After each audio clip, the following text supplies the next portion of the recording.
Dear teachers, welcome to JS in English Learning. We are with Unit 4 of the revised PGTRB syllabus and we are discussing Thomas Carlyle's lecture number 3, Hero as Poets. And in this essay, Thomas Carlyle celebrates two people. One is Dante, the other one is William Shakespeare. And he is celebrating poet as the product of an age. The age demands a hero. The heroes of the past ni yaara sonnaru teachers? He called the heroes of the past as diviners and prophets. Avangala they are outdated now. Outdated அப்படின்னு சொல்ல முடியாது. ஏன் அப்படின்னா they are actually inbuilt in the poet. A poet is a diviner, a poet is a prophet, a poet is has all the qualities of a politician. ஒரு 4 விஷயம் சொன்னார் இல்லையா? A poet had all the qualities of a politician, thinker, lawmaker, and philosopher. 4 விஷயமும் போயட்டுக்குள்ள இருக்கு அப்படின்றார். இப்ப என்ன பண்ண போறாருன்னா போயட்டுக்கு அப்ப போயட்டும் ப்ராஃபிட்டரும் ஒண்ணுதான் அப்படின்னா ஏறக்குறைய ஒண்ணுதான், but there is little difference அப்படின்னு சொல்றதுக்காக என்ன பண்ண போறாருன்னா he goes to speak about the how it was only a linguistic problem, language related problem தான் அப்படின்னு சொல்றாரு. என்ன சொல்றாருன்னா old language, poet and prophet were synonymous terms. என்ன அப்படின்னா நீங்க ஓல்டு லாங்குவேஜ்ல பாத்தீங்கன்னா ஒரே root which will have two different implication. அப்ப வேட்ஸ் அப்படிங்கிற ஒரு வேர்டு, இந்த வேட்ஸ்னோன்னா டக்குன்னு உங்களுக்கு சர் பிலிப் சிட்னி ஞாபகம் வருமே. Sir Philip Sidney makes a reference to poet as weights. எந்த வேர்ல்டுல டீச்சர்ஸ்? எந்த கண்ட்ரியில? Roman. In Roman world, Romans they had used a word called weights to refer to poet and prophet அப்படின்னு Thomas Carlyle இங்க சொல்றாரு. weights அப்படிங்கிற அந்த root it would mean both a prophet and a poet. அப்ப ப்ராஃபிட்னாலும் போயட்னாலும் they have similar meaning. அப்ப இவங்க 2 பேரும் என்ன சார் பண்ணாங்க? ப்ராஃபிட்டும் போயிட்டும் என்ன பண்ணுவாங்க அப்படிங்கும்போது அதுக்கு கத்தேவை இவரு ஒரு அல்யூஷனா சொல்றாரு, ஒரு ரெஃபரன்ஸ் உள்ள கொண்டு வர்றாரு.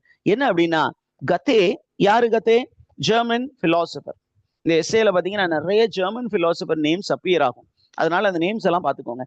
According to Goethe the poet, Goethe the poet, the Goethe the philosopher, நீங்க அப்படியும் எடுத்துக்கலாம். Goethe the poet, Goethe the philosopher from the German world. அவர் என்ன சொன்னார்னா both prophet and the poet என்ன பண்ணாங்கன்னா they were penetrating into the sacred mystery of the universe. அந்த பிரபஞ்சம் அப்படின்னு ஒண்ணு இருக்குன்னா அந்த பிரபஞ்சத்துக்கு பின்னாடி நிறைய மர்மங்கள் இருக்கு. அந்த மர்மங்களை புரிந்து கொள்வதற்கு என்ன பண்ணாங்க? முயற்சி செய்தவர்கள் தான் இந்த ப்ராஃபிட்ஸும் போயட்ஸும். நம்மளால அந்த அளவுக்கு போக முடியாது, ஆனா இவன் என்ன பண்ணுவான்? தன்னுடைய கற்பனை திறனை பயன்படுத்தி he will penetrate into the unknown. அந்த அளவுக்கு சக்தி வாய்ந்தவர்கள் அந்த poets. and he calls that sacred mystery also as divine mystery. அதுக்கு இன்னொரு பிலாசபரை கூப்பிடுறாரு. யார் அப்படின்னா another German philosopher. what is the German philosopher? what is the name அப்படின்னு கொஸ்டின் கேட்பாங்க. who called the mystery as divine mystery? and divine mystery பத்தி அவர் என்ன சொல்றாரு? அந்த மனிதர் யாரு அப்படின்னா it is Fichte.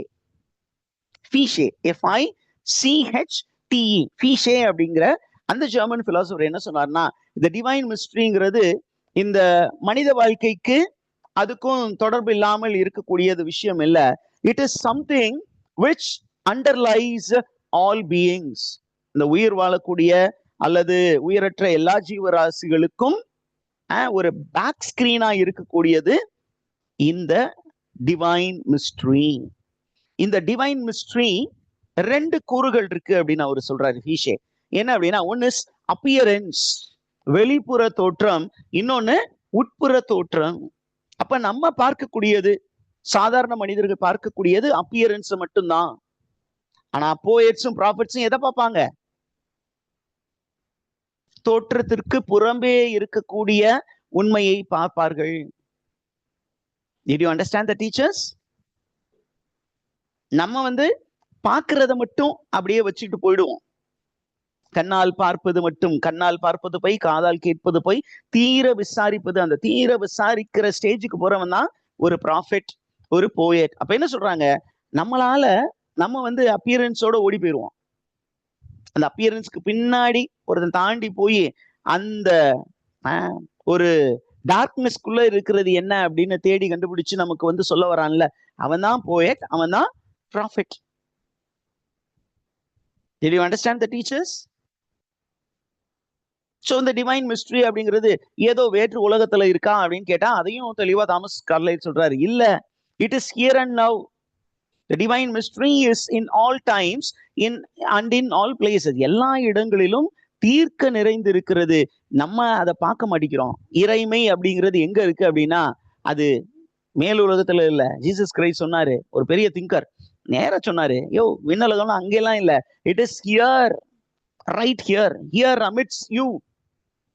நீ அதை பார்க்கல, நீ அதை கண்டுபிடிக்க முடியல, அந்த அளவுக்கு நீ திறமை வாய்ந்தவன் இல்லாம போயிட்ட. அதனால the light came into the world but the world did not know it அப்படின்னு அந்த gospel of Saint John சொல்லுது.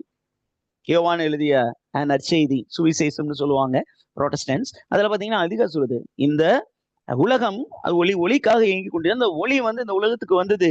அந்த ஒளியை வந்து பார்க்கிற அளவுக்கு நமக்கு என்ன இல்லை, எபிலிட்டி இல்லாம போச்சு. அந்த அளவுக்கு திறமை இல்லை. அந்த திறமையா இருந்தவன் ஒளியை கண்டுபிடிச்சிட்டான், அவன் வந்து பெரிய ஆள் ஆயிட்டான். ஓகே, நவ் கமிங் டவுன், என்னன்னா யூனிவர்ஸ் அப்படிங்கிறத என்னன்னு சொல்றாரு அப்படிங்கன்னா, universe is the realise thought of God. இந்த உலகம் நம்ம பார்க்கக்கூடிய உலகம் இருக்கு இல்லையா, இந்த உலகம் நம்ம கண்ணால பார்க்கக்கூடியது வந்து it is the thought of God which we have understood, but there are thought of God which we have not understood.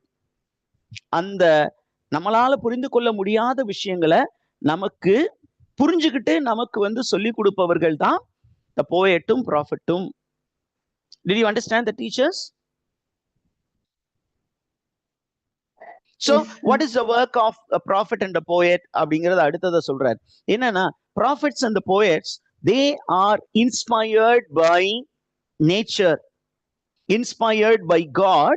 எதுக்காக இன்ஸ்பயர் பண்றாங்க, கடவுள் இந்த மனிதர்களை வந்து செலக்ட் பண்றாரு அப்படின்னா, in order to know the mystery, அந்த மர்மமான முடிச்சுகளை புரிந்து கொள்வதற்காக ஒரு சில பேரை மட்டும் கடவுள் தேர்ந்தெடுக்கிறார். தேர்ந்தெடுத்து, நீங்க இந்த மூக்குத்தி அம்மன் படம் ஒண்ணு இருக்கும், ஆர்ஜே பாலாஜி படம், அதுல ஏன் என்ன தேர்ந்தெடுத்தீங்க அப்படின்னா அவர் சொல்லுவாரு, அது தெரியாது, ஆனா ஒண்ணு தேர்ந்தெடுத்தேன், எனக்கு மட்டும் ஏன் இப்படி காட்சி கொடுக்குறீங்க, மற்றவங்களையும் காட்சி கொடுக்கலையே அப்படின்னு அதெல்லாம் கேட்காத.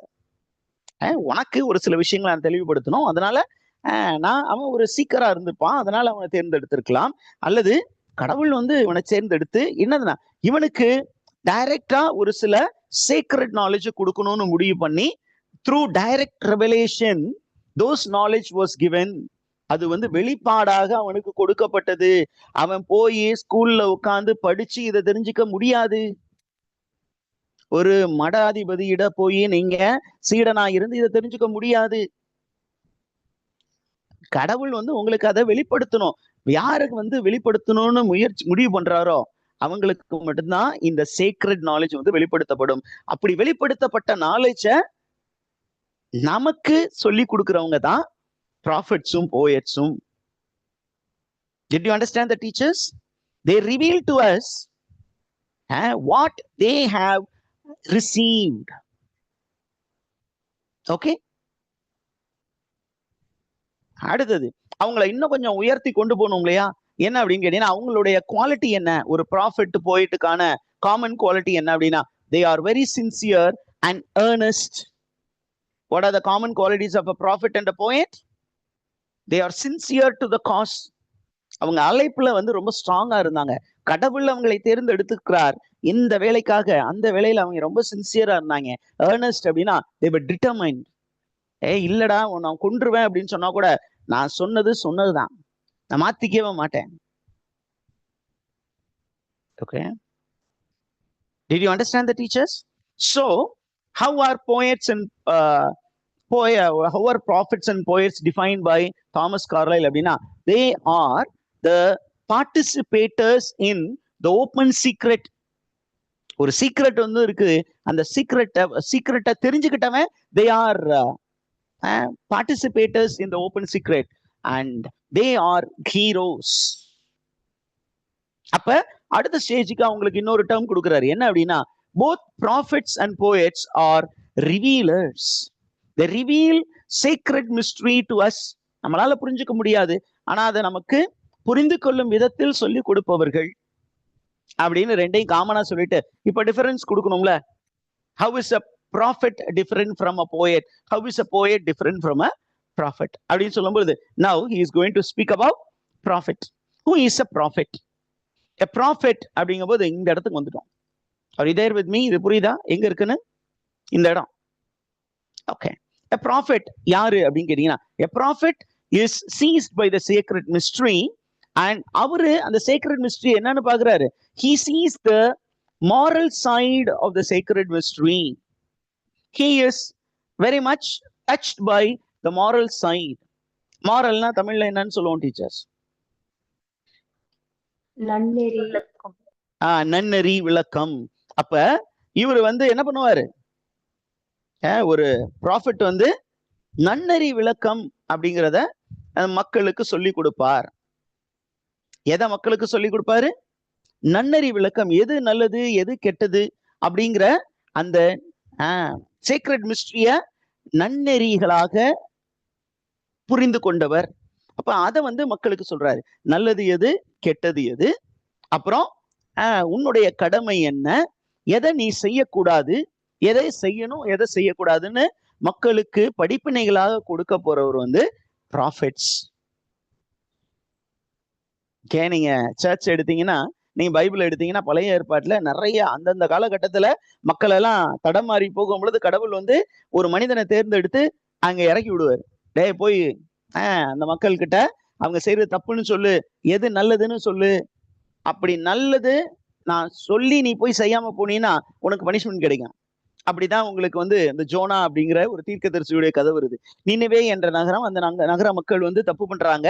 அப்ப அந்த மக்கள் கிட்ட நீ போய் என்ன பண்ணணும், கடுமையான வார்த்தைகளோடு அவர்களை கண்டிச்சு நல்வழிப்படுத்துங்கிறாரு. ஆனா இவர் என்ன சொல்றாரு, மனசுக்குள்ளே நினைச்சுக்கிறாரு, இந்த கடவுள் ஒரு வேஸ்ட் ஃபெல்லோ, நம்மளை போய் கண்டின்னு சொல்லுவாரு. ஆனா கடைசியா அவங்க எல்லாம் மனசு மாறி ஐயோ கடவுளே சாமி என்னை மன்னிச்சுக்கன்னு சொன்னா மன்னிச்சு விட்டுருவாரு. அப்புறம் எதுக்கு நம்மளை வேஸ்டா இந்த வேலையில இறக்கி விடுறாரு அப்படின்னு வேற கப்பல் ஏறி வேற ஊருக்கு போகும்போது அங்க ஒரு ஸ்ட்ராம் வந்து அந்த ஸ்ட்ராம்ல என்ன பண்ணுது, அந்த கப்பல் நிலைகளை தடுமாறி போகும்போது அங்க சீட்டு குளிக்க போடுறாங்க. எவனோ கடவுளுக்கு எதிராக வேலை செஞ்சிருக்காங்க அப்படின்னு பார்க்கும்போது கடைசியா யாரு பேர் அதுல உழுவுது, யோனாஸ் தீர்க்கதரிசி. இப்ப யோனா தீர்க்கதரிசி ஃபைனலா வேற வழி கிடையாது, இந்த கடவுள் நம்மளை தேர்ந்தெடுத்துட்டாரு, அந்த வேலையை செஞ்சே ஆகணும். அப்ப என்னை தூக்கி கடல்ல போடுங்க அப்படின்னாரு. அங்க ஒரு பெரிய திமிங்கலத்தை கடவுள் அனுப்பிச்சு விட்டு இருந்தாரு. திமிங்கலத்தின் வயிற்றில் 3 நாள் 3 பகல் 3 இரவு இருந்து கடைசியா அவரை கொண்டு போய் திமிங்கலம் என்ன பண்ணுச்சு, செமிச்சாம அப்படியே கொண்டு போய் அவரை நினிவே கடற்கரையில கொண்டு போய் துப்பிடுச்சு. முழிச்சு பார்த்தா இது எந்த இடம்னு கேட்டா இது நினிவே கடற்கரை. அங்க போய் அப்ப கடவுள் நம்மளை அந்த வேலையை செய்ய சொன்னாரு. போய் அவர் போதித்தார், அந்த மக்கள் எல்லாம் மனம் மாறினார்கள் என்று பைபிள் சொல்லுது. அப்ப they were very much teaching people about what is good and bad, what is duty, what is prohibition. அப்ப போயட் அப்படின்னா, போயட் எதை பத்தி சொல்லுவாரு அப்படின்னா, இந்த சீக்ரெட் மிஸ்ட்ரிய பியூட்டியா பாப்பாரு. போயட் எப்படி பாப்பாரு secret மிஸ்ட்ரிய? They looked at the aesthetic side of the beautiful, the aesthetic side of the sacred mystery. அது அழகியலாக பார்த்தார்கள். இதை யாரு சார் நமக்கு சொன்னது, எந்த கண்ட்ரிக்காரங்க சொன்னதுன்னா Germans. Germans, they looked at the divine mystery as the aesthetic side of the sacred mystery. They called it as the beautiful. கடவுள் அப்படின்னு சொன்னா 4 குவாலிட்டிஸ் இருக்கும்னு பிலாசபில சொல்லி கொடுப்பாங்க, தத்துவவியல். 4 விஷயம் சொல்லுவாங்க. என்ன அப்படின்னா, கடவுள் he is the fullness of goodness. பூரணம் அப்படின்னு தமிழ்ல வார்த்தை சொல்லுவாங்க. பூரணம் அப்படிங்கிற தமிழா சமஸ்கிருதமான்னு தெரியல, நீங்க அதை அந்த டிபேட்டுக்கு நம்ம போயிட வேண்டாம். அப்ப கடவுள் அப்படின்னா உண்மையின் மொத்த ரூபம், அப்புறம் நன்மையின் மொத்த ரூபம், அழகின் முத்தரூபம். Okay, did you understand the teachers? It's a fullness of truth, fullness of holiness. புனிதத்தின் மொத்த சொரூபம் தான் கடவுள். He is a fullness of என்னென்ன? God is a fullness of goodness. அந்த நன்மைத்தனத்தின் மொத்த உருவம் எல்லாத்தையும் ஒன்னா போட்டீங்கன்னா அந்த the perfect beauty, the perfect good, the perfect truth, okay, the perfect holy form, that is God. Okay, அப்ப ஒரு குரூப் என்ன பண்றாங்க அப்படின்னா கடவுளை அழகியலா பார்த்தாங்க. வேர்ட்ஸ்வர்த் மாதிரி ஆளலாம், அது அழகு. ஓகே, நம்ம இந்த சைட்ல வந்து நீங்க முருகன் கோயிலாம் அதிகமா இருந்துச்சுன்னா அழகென்ற சொல்லுக்கு குமரா அப்படின்னு பாட்டு பாடுவாங்க. அப்ப கடவுளை வந்து அழகா பாக்குறது. ஓகே, ஒரு ஆஸ்பெக்ட்ல பார்த்திருக்காங்க. இப்ப poet is looking at the aesthetic side of the mystery, whereas the prophet looks at the moral side. இந்த இன்ஃபர்மேஷன் கிளியரா இருக்கா? Yes sir. அதே நேரத்துல ப்ராஃபிட்ட பத்தி நம்மால வந்து ஒரு கிறிஸ்டியன் இல்லையா தாமஸ் கார்லைன், அப்ப ஒரு பைபிள் அல்யூஷன் கொடுத்துட்டு போறாரு. என்ன அப்படின்னு கேட்டீங்கன்னா, ப்ராஃபிட் கூட என்ன பண்ணுவாரு அப்படின்னா, he looks at what is love. Love பத்தியும் யாரு பேசுவாவாம்? ப்ராஃபிட். எதை நம்ம அன்பு செய்யணும், எதை அன்பு செய்யக்கூடாது அப்படிங்கிறத பத்தியும் சொல்லுவாரு. அதுக்கு ஒரு லைன் பைபிள்ல இருந்து, the allusion is from Matthew, the Gospel of Matthew, New Testamentல chapter 6 verses 25ல இருந்து வரக்கூடியது. என்ன சொல்றாரு அப்படின்னு கேட்டீங்கன்னா, the highest voice ever heard on this earth said withal, consider the lilies of the field, they toil not, neither do they spin, yet Solomon in all his glory was not arrayed like one of these. This is called beauty. என்ன சொல்றேன்னா, அழகியல் அப்படிங்கிறத பத்தி தத்துவவியலாளர்களும் பேசி இருக்கிறார்கள். என்ன அப்படின்னு சொன்னா, இது பைபிள் வசனம் என்ன சொல்லுது அப்படின்னா, சாலமன் என்ற ஒரு பெரிய ஞானி இருந்தான். அவன் பாத்தீங்கன்னா உலகத்துல ரொம்ப ரிச்சஸ்ட் ஃபெல்லோவாவும் இருந்தான். அந்த அளவுக்கு அவன் ரொம்ப பக்கட்டா ட்ரெஸ் எல்லாம் போட்டு காஸ்ட்லி டைமண்ட்ஸ், நீங்க சொல்ற இன்னைக்கு காஸ்ட்லியான எல்லா கற்களும் அவனுடைய ட்ரெஸ்ல பதிக்கப்பட்டு இருந்தது. அப்படி இருந்து அவனை காட்டிலும் ஒரு சாதாரண lily flower is beautiful than the beauty of Solomon. இது யாரு பண்ணது அப்படின்னா கடவுள் சார். சாலமனை காட்டிலும் இங்க இருக்கக்கூடிய அந்த லில்லி மலர் அப்படிங்கிறது மிகவும் அழகாக ஒன்றாக இருக்கிறது. அப்ப அழகியலை பத்தி ப்ராஃபிட்ஸ் பேசி இருக்கிறாங்க அப்படின்னு யார் சொல்றா? தாமஸ் கார்லைன் சொல்றாரு. அடுத்தது கதையிட்ட திருப்பியும் வர்றாரு. கதை என்ன அப்படின்னு சொல்றாருன்னா, பியூட்டி. அவரு பியூட்டியை அடுத்த லெவலுக்கு கொண்டு போயிட்டாரு. கதை என்ன சொல்றாருன்னா, ஏன்னா இவங்கெல்லாம் ஜெர்மன்ஸ் வந்து காடை என்னன்னு பார்த்தாங்க, பியூட்டி. இப்ப கத்தை என்ன சொல்லி இருக்கிறாரு அப்படின்னு கேட்டீங்கன்னா, beauty is greater than God himself, sorry good himself. அந்த குட் அப்படிங்கிறத விட எது பெருசா? Beauty is greater than the good. நல்லது அப்படிங்கிறத விட அழகு அப்படிங்கிறது ரொம்ப பெருசு. ஓகே, அப்ப இந்த சென்ஸ் இப்ப என்ன சொல்ல வர்றேன்னா, இங்க தப்பா டைப் பண்ணிட்டேன். அப்ப who is greater of the two அப்படின்னு ஒரு டிபேட் வந்து முடிச்சு வைக்கணும் இல்லையா? அப்ப நம்ம என்ன சொல்றாரு, the poet is greater than the prophet. Who is greater than the prophet? poet. அப்ப அடுத்த ஐடியாவும் இங்க சொல்லிட்டு வர்றாரு. அப்ப பியூட்டி அப்படின்னா எல்லா பியூட்டியுமே கிரேட்டா சார் அப்படின்னா, எல்லா பியூட்டியும் கடவுளை விட பெருசு கிடையாது. True beauty is greater than the good. There is something also called false beauty. What is true beauty? What is false beauty அப்படிங்கும்போது தாமஸ் கார்லே தன்னுடைய மக்கள்கிட்ட வந்து சொல்றாரு, ட்ரூ பியூட்டி அப்படின்னா நேச்சர்ல இருக்கு, ஃபால்ஸ் பியூட்டி அப்படின்னா இந்த சிட்டி சென்டரை போய் பாருங்க, அங்கேயும் ஆர்கிடெக்சரல் டிசைன் இருக்கு, அதை பியூட்டின்னு நினைச்சு ஏமாந்து அது பின்னாடி போயிடாதீங்க. So he is speaking about something called Vauxhall. வாக்ஸ்ஹால்னா it is central London where there was car manufacturing company which had a beautiful architecture. அப்ப என்ன சொல்றான், இதுதான் சார் அழகு, அங்க இருக்கிறது அழகு இல்ல, மலையை வந்து யாரும் பார்க்க விரும்புறது இல்ல, மனிதனால் செய்யப்பட்ட கட்டிடங்கள் அதுதான் அழகுன்னு சொல்லிட்டு இதுதான் அழகியல்னு அந்த பக்கம் போனா, that is not true art, it is only false art, it is only an imitation.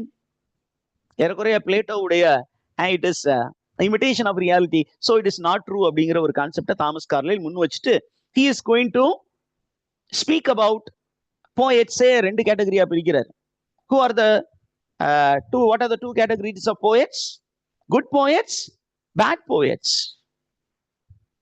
Are you there, teachers? Good poets, bad poets அப்படின்னு ரெண்டு கேட்டகரி இருக்கு சார்னு சொல்லிட்டு ஆதி காலம் தொட்டு ஒரு சில பேர் தான் சார் பெர்ஃபெக்ட் போயட்ஸா இருந்திருக்கிறாங்க. Majority of them had lot of flaws. அப்ப அதையும் சொல்லிட்டு தாமஸ் கார்லைல் சொல்றாரு, there can be no perfect poet in the world. எந்த போயட்டும் பெர்ஃபெக்ட் போயட்னு சொல்ல முடியாது சார். நீங்க so called Shakespeare had a certain imperfection. Even Dante had his own imperfection, but the degree of perfection was great. The degree of imperfection was little. Did you understand that, teachers? Yes, sir. இப்போ இந்த ஒரு idea இங்க வந்து நம்ம அந்த ஒரு ஐடியாவோட நம்ம stop பண்றதுக்கு முயற்சி பண்ணுவோம். ஒரு 2 minutes. என்ன அப்படின்னு கேட்டீங்கன்னா, என்ன சொல்ல போறாருன்னா, இப்ப திருப்பியும் தாந்தே ஷேக்ஸ்பியரை மறந்துடக்கூடாது. அதனால வந்து என்ன சொல்றாருன்னா, if you want to know how Dante is great, go and read Divine Comedy அப்படின்னு சொல்றாரு. In Divine Comedy, when you read Dante, the reader will shudder because his description of hell is remarkable. நம்ம அப்படியே ஹெல்ல வந்து நம்ம கண்ணுக்கு முன்னாடி கொண்டு வந்து நிப்பாட்டி விட்டு படிக்கிறவன் அப்படியே காலெல்லாம் உதறிடும், பயந்துருவான், அவனை அவன் வந்து நன்னெறியில நடந்து போயிடுவான், நல்லவனா மாறிடுவான். அப்படி அந்த அளவுக்கு ஒரு பொயட்டிக் ஸ்கில்லால என்ன பண்ணாரு, நம்மளால புரிந்து கொள்ள முடியாத விஷயத்த நமக்கு புரிஞ்சுக்கிற மாதிரி கொடுத்தவர் தாந்தே. ரெண்டாவது William Shakespeare. William Shakespeare had the skill to write Hamlet. and Hamlet வந்து ஒரிஜினலா it was the product of this man. யார் அப்படின்னு கேட்டீங்கன்னா, it was a product of Saxo Grammaticus, a Danish historian, theologian and author. Saxo Grammaticusன்னு ஒருத்தர் இருந்தாரு. அவர் வந்து ஒரு Danish historian, theologian, author. he has written about Hamlet. அந்த ஸ்டோரியை வந்து இங்கிலீஷ் ஆடியன்ஸுக்கு கொண்டு வந்து இன்னைக்கும் நம்ம ஹாம்லெட்டை வந்து பேசிக்கிட்டு இருக்கோம் இல்லையா, அந்த அளவுக்கு ஒரு அழகா பர்டிகுலராகவும் யூனிவர்சலாகவும் அந்த கேரக்டரை மாத்தி ரெண்டர் பண்ணது Shakespeare. So Shakespeare is a great man அப்படின்னு பயங்கரமான ஒரு ஆர்குமெண்ட்டை வச்சுட்டு என்ன பண்றாரு, போயட்ஸை வந்து ஒரு 3 விதமா பிரிக்கலாம் sir. In general sense common man also writes poet. பக்கத்துல ஒரு பையன் இருக்கிறான், ஒரு பொண்ணு இருக்காங்கன்னா, பையன் பொண்ணை உஷார் பண்ணும் அல்லது பொண்ணு பையனை உஷார் பண்ணோம்னா எப்படியும் கவிதை எழுதிடுவாங்க, ஒரு கவிதை எழுதிடுவாங்க. அப்ப காமன் மேன் அப்படிங்கும்போது in a general sense there are general poets. காமனா எல்லாருமே ஜென்ரல் போயட்ஸ் இருக்காங்க. அடுத்த கேட்டகரி என்ன அப்படின்னா, கிரிட்டிக்ஸ் வந்து ஒரு சில பேரை வேர்ல்டு போயட்ஸ் அப்படின்னு சொல்லி இருக்கிறாங்க. கிரிட்டிக்ஸ் ஒரு சில பேரை என்ன பண்ணாங்க, ஜட்ஜ் பண்றாங்க, அவங்களுடைய போயட்ரி எல்லாம் ஜட்ஜ் பண்ணி critics who are the ones who decide who is a world poet அப்படின்னு கேட்டீங்கன்னா, it is critics. கிரிட்டிக்ஸ் என்ன பண்றாங்க, இவங்கெல்லாம் இந்த உலகத்திற்கு தேவையான நல்ல விஷயங்களை சொல்றாங்க, அதனால இவங்கெல்லாம் குட் போயட்ஸ்னு சர்டிபிகேட் கொடுக்குறாங்களா, அவங்கெல்லாம் வேர்ல்டு போயட்ஸ். அதையும் தாண்டி ஒரு கேட்டகரி இருக்கு. who are they?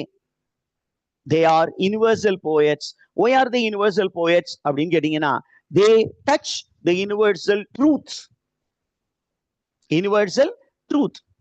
Universal truth அப்படின்னா எல்லா காலகட்டத்திற்கும் பொருந்தக்கூடிய உண்மைகளை மக்களுக்கு கொண்டு போய் சேர்க்கிறது. அந்த மாதிரி சேர்த்த கேட்டகரியில தான் நம்ம 2 பேரையும் வைக்கிறாரு. யாரு?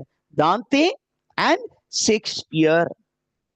அதுல ஷேக்ஸ்பியரை பத்தி கொஞ்சம் அதிகமாகவும் டச் பண்ணிட்டு போறாரு. என்னன்னா, 2 பேரு, ஒண்ணு வந்து அந்த சைட்ல இட்டாலியன் தாந்தே, இந்த சைட்ல Shakespeare and the Greek world ல பாத்தீங்கன்னா they are the greatest fellows. யாரு? ஹோமர்.